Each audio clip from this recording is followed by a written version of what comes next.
Thanks. Good morning. Welcome to Cyprus.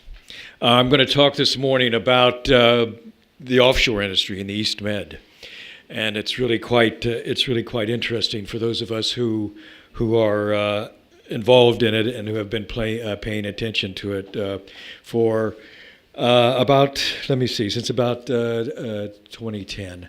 This is this map shows the geopolitical layout of the East Mediterranean.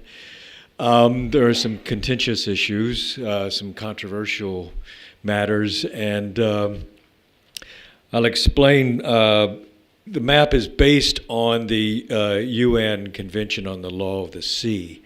Now, not everybody agrees with that, and I'll get into that a little bit later. You'll see how this is the Egyptian offshore. These are the blocks that have been awarded. Most of Egypt's production comes from around here, some of the Western Desert. This is a slice of offshore territory that's been allocated to the Palestinian Authority. It's right off the coast of Gaza.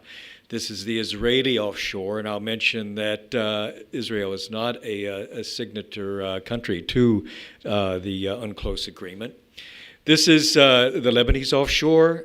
More about them later, but there's one of the areas of dispute is this area here between Israel and Lebanon. Also, here's the Syrian offshore as another area of dispute. Syria is not, I believe it's not a signatory to the convention. You see the Turkish coastline here. Now, the reason it's jagged like this is because of a little island here called Castellorizo, and in accordance with the parameters of the convention that entitles Greece to this offshore area. And I'll have some more to say about that. This is, of course, the Cyprus offshore. And these are the blocks that have been designated so far.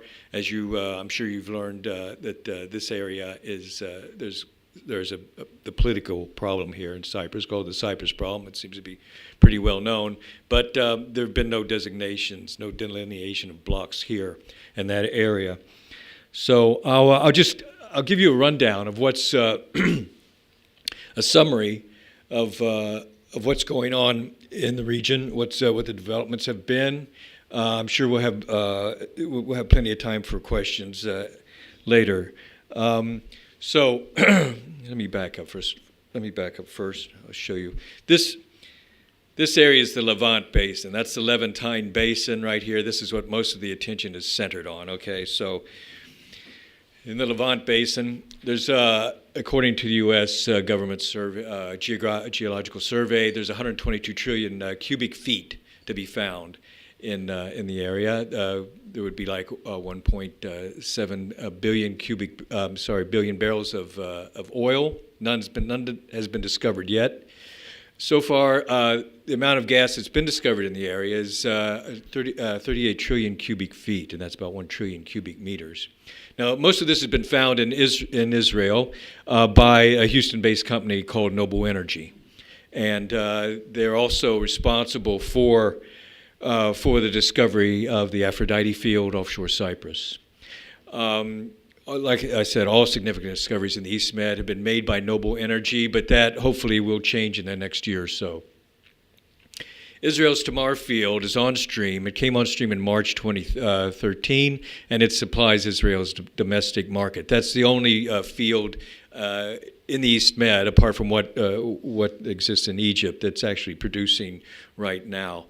The Leviathan partners, which include Noble and Israel's Delek and Israel's Retio, they agreed on a final investment decision to develop the Leviathan field just in January. The Leviathan field was discovered in December 2010, and it has taken this long for things to get to the point where they can actually make a final decision to develop. It's been a very long and winding road. There are a lot of different things that have happened, and it's quite an interesting story. But I'll not get into all of that. Cyprus is waiting some commercial deals, preferably with Egypt, to develop the Aphrodite field. And just in February, Lebanon relaunched its licensing round. That originally started in 2013, and because there were a lot of political problems in Lebanon, as I'm sure you all know. But there was no government, there was no president, and that changed at the end of last year, when the parliament did select a president, and a new cabinet was formed. So now, with the gas that they've found so far, they believe that the East Mediterranean gas will supply the regional market. So that's like Israel, Egypt. There's now a plan to go take Israeli gas to Jordan. There's a lot of debate about this, and a possibility of gas to Turkey, but and also of even building a pipeline to Greece. So none of this stuff is decided. Most of it's theoretical. There's pros and cons on both sides. People are arguing arguing their position. It could become an important source of supply for European gas, which is interested in developing its energy security. Essentially to move away from its dependence on Russia. But developing this all depends on the markets and the politics, the financing. As I said just a while ago, there are pipelines under consideration to Greece and Turkey, and LNG is a possibility if there's significant quantities discovered. LNG is liquefied natural gas, and it's a very, it's a convenient way to move it about the world. It isn't tied to a pipeline. But it'll be 2020 or 2022 before things start happening. And the entire region needs more exploration and drilling.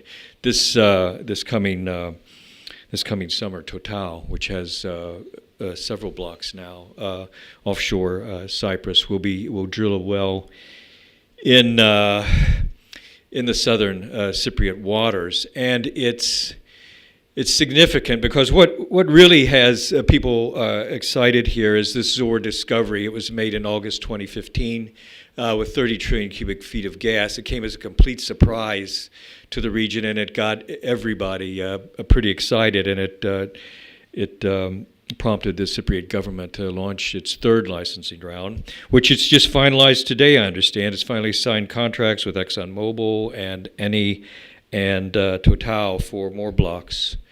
Summary, the Cyprus offshore, there's the Aphrodite field, which was in Block 12. It's discovered by Noble Energy.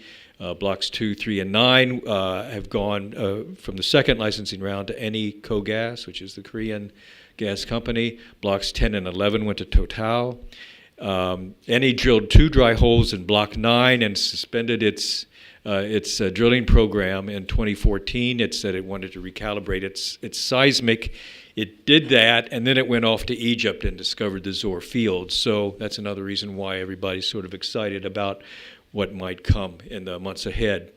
Like as I said, Total will start drilling this summer.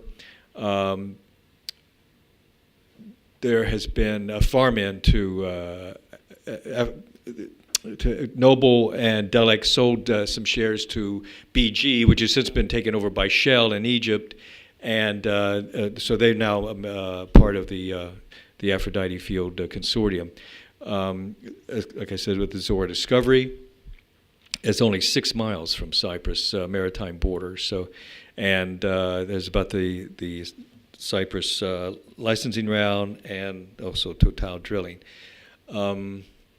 Okay, I've been through this. Total Eni has been awarded Block 6. Eni awarded Block 8. ExxonMobil has been awarded Block 10.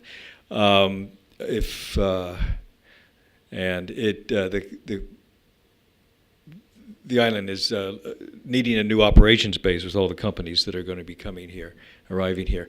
This will show you, this is how the Cyprus offshore is divided up now, okay, based on that. You see, this is, right down here is the Aphrodite field. And right along here is where Total and Eni, which has recently formed a new partnership just 2 weeks ago, will be drilling this summer. Now the Zohr field, the Egyptian Zohr field, is right around there. Like I said, ExxonMobil, in partnership with Qatar Petroleum, has been awarded Block 10. This is a new award just finalized today. This one was just finalized today too. Eni was awarded 2, 3, and 9 2 years ago. That's where they drill their dry holes, and hopefully they'll be coming back here for the second half of this year. This is what's got everybody excited. This is the geological layout. This is what they call a carbonate buildup, and before, all the discoveries have been in sandstone, and when this is the Zohr discovery here. And when that happened, it really perked people up because things have been pretty quiet here. And now with 30 trillion cubic feet so close to the Cypriot area, people are optimistic. And, looking forward to hoping having something to happen at long last. The Israeli offshore, there have been 6 good discoveries, and Tamar is operating. There were regulatory issues that held things up for quite a long time, but a framework agreement was arranged last year, and so now that's why things like the Leviathan field are moving ahead. They'll invest about $375 billion in phase 1 and produce about 1.2 billion cubic feet of gas a day. The Tamar gas will go to Jordan beginning sometime in 2019. And then there's the details about letters of intent. There's a lot of talk between Israel and Turkey about putting a pipeline to Turkey through Cypriot waters, and this is quite a contentious issue. And Israel's launched a licensing round for 24 blocks, and it'll close the summer this year. And there is this continuing dispute with the territory of Lebanon. The blocks, the squares in green here are the blocks that Israel has made available for bidding.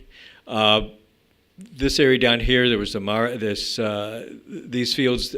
Noble discovered gas in like 2000, I think, and there was a very small supply. It's now depleted, and Israel used to get gas from Egypt, and then when the revolution happened in Egypt, 2011, and by 2013, Egypt had stopped exporting gas, and so it was in quite a rush. It was quite a rush to get gas from Tamar, and so that gas was piped down here to this infrastructure and then taken on shore that way. This is right about there is where the Aphrodite field is, and a part of it goes over into the Yeshai block in Israel, and Israel and Cyprus they're negotiating what they call a unitization agreement, which would basically agree on how the resources from that field would be divided once that goes into development. This again is the area that's disputed with Lebanon.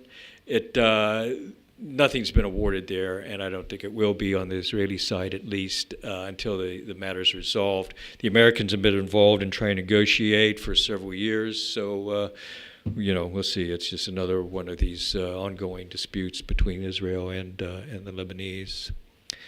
Okay, so like I said, the Lebanon licensing round reopened in 2013. There was a pre-qualification round for companies in 2013. 46 companies were pre-qualified, and there were some major international oil companies expressed interest in bidding in the Lebanese offshore.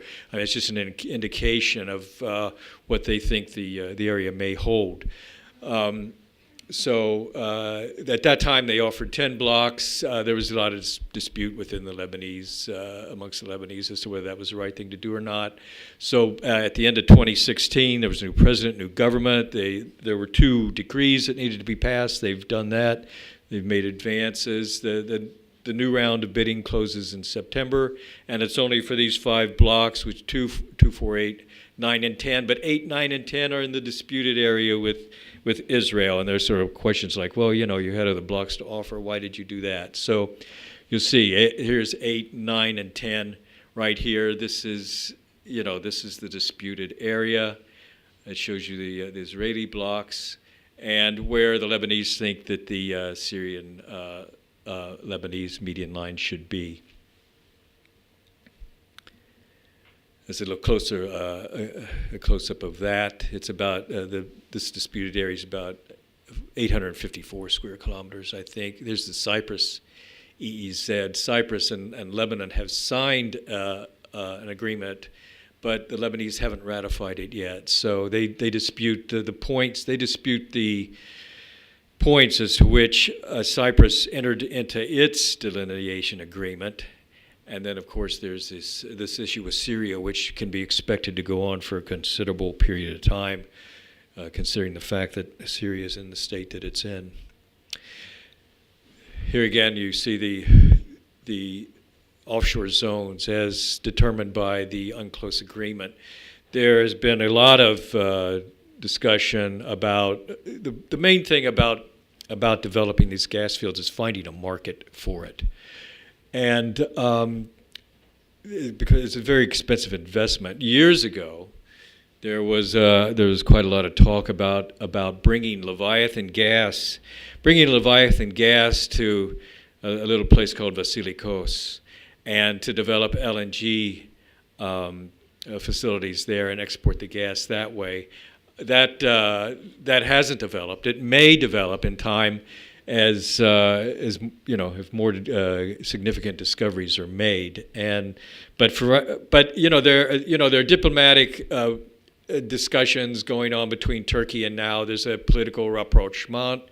But there's I don't know if you follow the press on Turkey. There's been quite a lot of turmoil there since the summer when there was an attempted coup.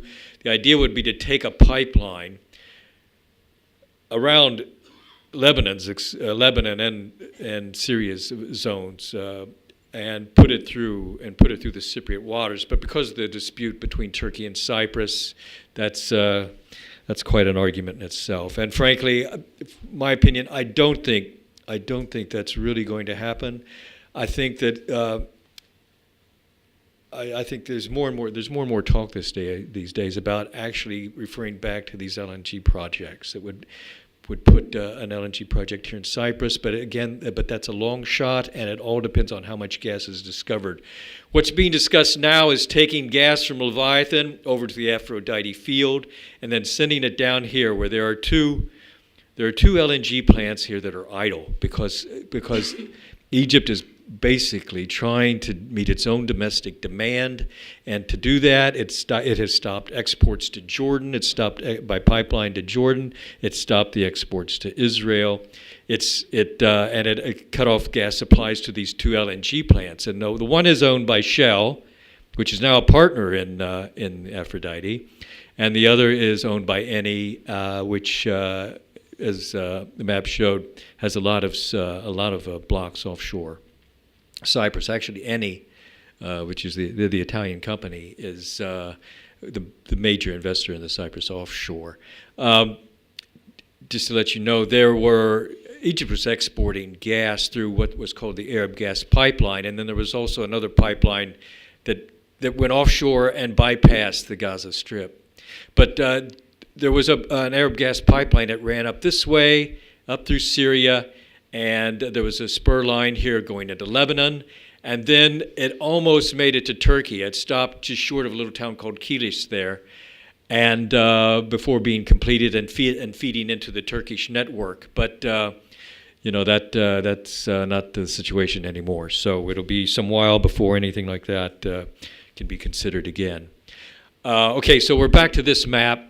And this is how the layout of the East Med may look. But then when we go to here, now this is essentially Turkey's view of the East Med, and Turkey is not signatory to the UNCLOS, and so it claims this area here, these areas like this, as part of its exclusive economic zone, all right?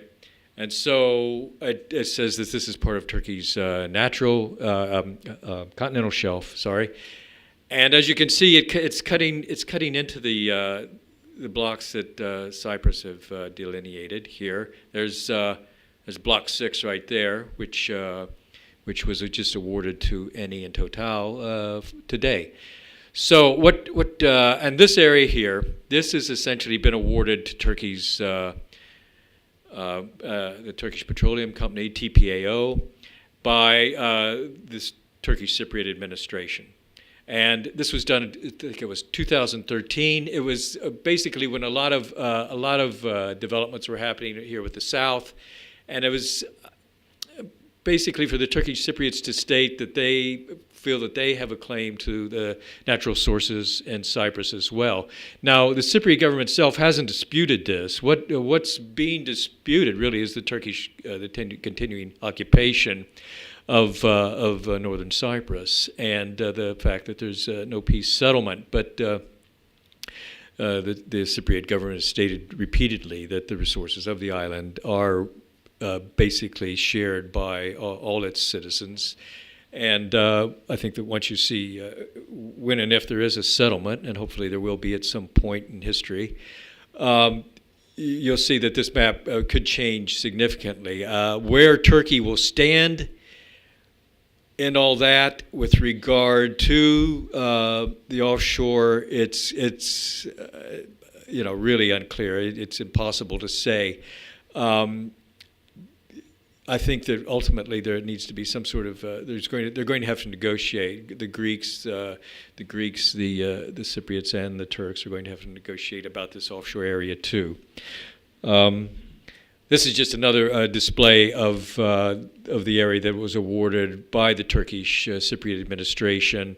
It doesn't really come down to Aphrodite. It doesn't hit that. That was sort of the map was the map was designed that way so as not to really contradict that, which was a fact. But any place else, and very frequently when there's like seismic exploration being conducted, you will have the Turkish army intercede and warn ships to get out of Turkish waters and this sort of thing. But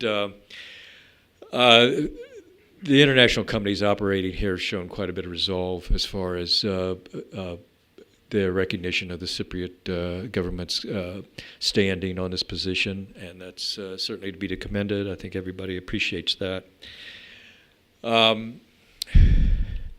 Okay, we'll talk about some proposed export routes. There is a pipeline from Israel, Cyprus, and to Crete, Greece, and Italy that might come into the proposed date of operation is like 2025. This is a long shot. It really is. It's going to depend on a lot of things. It would have a capacity to transport 6 billion cubic meters a year. And this sort of says it. It was 1,300 kilometers offshore pipeline. Some of that would be in depths of like nearly 3 kilometers. The company that's proposing this, IGI Poseidon, which is a joint venture between Greece's national gas company and Italy's Edison, have run estimates that say that they could do this for like 5.7 billion. I was at a conference earlier this week, and there's some experts there who's saying that the cost would have to be at least probably twice that amount. The project has, however, received political and economic support from the EU to conduct the studies, and I think it's been declared a project of common interest. But like I said, significant gas discoveries would be required in the East Med to make that happen. Now, this is how that pipeline would run. It would go from the Israeli, it would connect with the Cypriot offshore, then across to Crete, up to the Greek mainland, past Patros up here, and across the Adriatic, and then up into Central Europe this way. I mean, that's one heck of a pipeline. And so, we'll just have to see. But I think it's going to be close to the middle of the next decade before people really begin to look at that. So some stuff about Egypt. I think we all know that Egypt has been really been through it. I guess it was, apart from Tunisia, it was more or less the start of the Arab Spring. And the revolution, I guess you could say, it's been through quite a number of twists and turns. It had quite a number of energy shortages after 2011. Government subsidies damaged the energy market seriously there. It owed at one point more than $6 billion to companies who were supplying energy to the government because they were paying them at well below market prices. They owed $6 billion. They still owe about $3 to $3.5 billion to those companies. They're doing what they can to pay it off. They've actually had to start importing LNG in 2015, and there are two what they call floating storage and regasification units anchored at Ain Sukna on the Red Sea. So, as I said earlier, there are two LNG plants there, onshore plants that are standing idle because they don't have any domestic supply, and that's where Leviathan or Aphrodite might come in. Last year they made new price arrangements with the foreign companies and boosted, in some cases, what they would pay for gas up to $5.80 per a million BTU.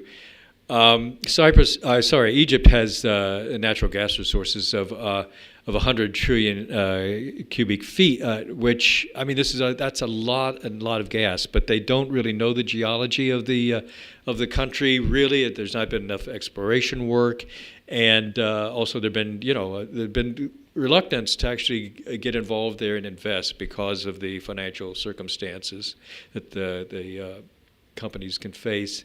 Like I said, it needs more exploration work. As the Zohr gas field has been fast-tracked with any developing that. That'll bring gas on stream by the end of this year to feed into the domestic grid, and by 2019 it will be producing about 2.7 billion cubic feet a day, and that will translate into about 27 billion cubic meters a year, which is quite a bit of gas. But then Egypt is going to need a lot of gas. There's a lot of energy growth to take place down there. There's a lot of people in Egypt who still don't even have electricity, so that whole market is going to have to be developed.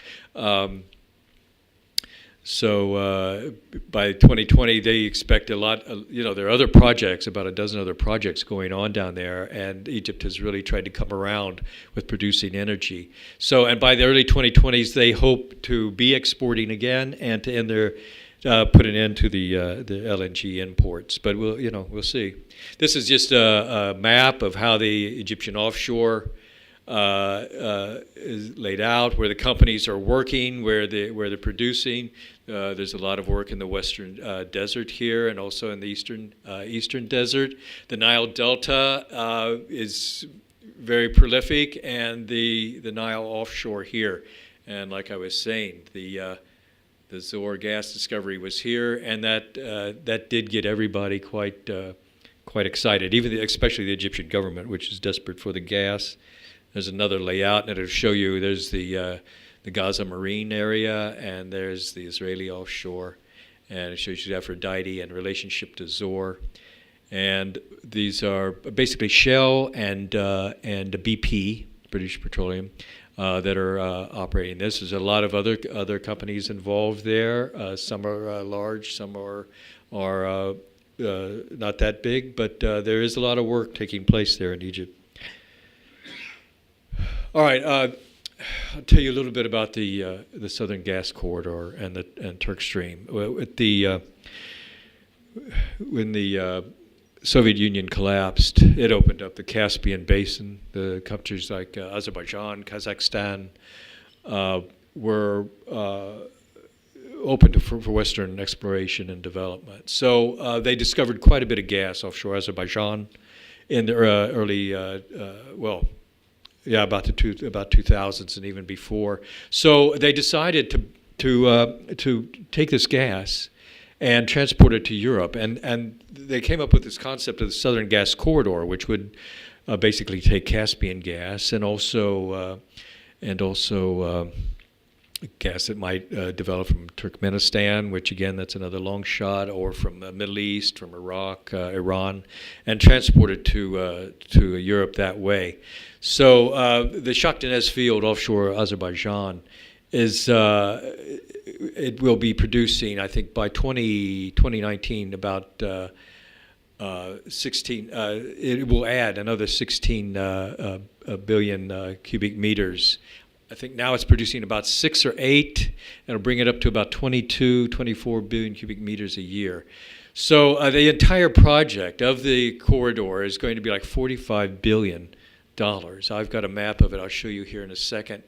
There's also a plan by Russia. Now, Russia planned to sort of compete with the Southern Corridor by laying another pipeline across the Black Sea, and they called it South Stream. But they wouldn't comply with with EU regulations, and so they had to scrap it, and they came up with a new plan with Turkey, which is called Turk Stream. And the whole thing, the idea of South Stream and Turk Stream was to bypass the Ukrainian pipeline system. So Turk Stream's quite an ambitious project too, but it's not going to get this big, I don't think, for quite a length of time. A huge amount of gas would be exported through it. It would land in Turkey and then presumably go to Greece and then into Europe. But there's going to be complications with this as well. I think they'll lay the first line to Turkey, and then we'll see. Well, the first line to Turkey will be about 15 billion cubic meters, and that will cut out the pipeline that's currently coming to Turkey through Ukraine and Eastern Europe. That's the southern corridor there. Here's Azerbaijan, Baku, offshore Baku. That's the Shah Deniz field. It would travel all this way through an existing pipeline that was built to Turkey. I think it opened 2006, and it does supply gas to Turkey and also to Georgia. But the idea is to bring it all the way across here, across northern Greece through what's called the Trans-Adriatic pipeline and into southern Italy. This is the proposed Turk Stream route. Previously, the South Stream would have landed here in Bulgaria, but there were complications with EU, as I mentioned. There's an existing pipeline from Russia to Turkey called Blue Stream. I think it's got about an 8 billion cubic meter capacity annually. But this is the new proposal that Turkey and Russia are working on. Land here in western Turkey and then go into Greece. All right. Okay. There's a lot of projects here. I mean, you can really go on about it. And for those of us who are into this stuff, it's kind of interesting. But there's a project called the Euro-Asia Interconnector, and it's an electricity cable, and it's designed to connect Israel, Cyprus, and the Greek electricity systems. And once it gets in Europe, then it would go on to other countries as well. Egypt has recently been included in this project, and the capacity would be like 2,000 megawatts. But it would follow the same route as that East Med gas pipeline. So you've got, with Egypt, you've got like 1,600 kilometers of cable, and it would touch on all these countries, including Egypt. They think that it would cost under $4 billion and be complete by 2022. And it also has political and financial support from the EU. Now, this would be the route that it would follow from Israel to Cyprus, and it would cross here to where this is Crete right there. It's a bit difficult to make out, and then it would cross here to Greece. This is the Peloponnese here, if you can make that out. But one thing I need to point out about this cable and also the East Med gas pipeline is you see this map is drawn in accordance with the UNCLOS, with the Convention of the Law of the Sea parameters. But So anyway, this would be the Greek offshore. This is the Cyprus offshore. But if you bear in mind that map that I showed you from Turkey's claims, Turkey doesn't recognize this. It comes all the way down here.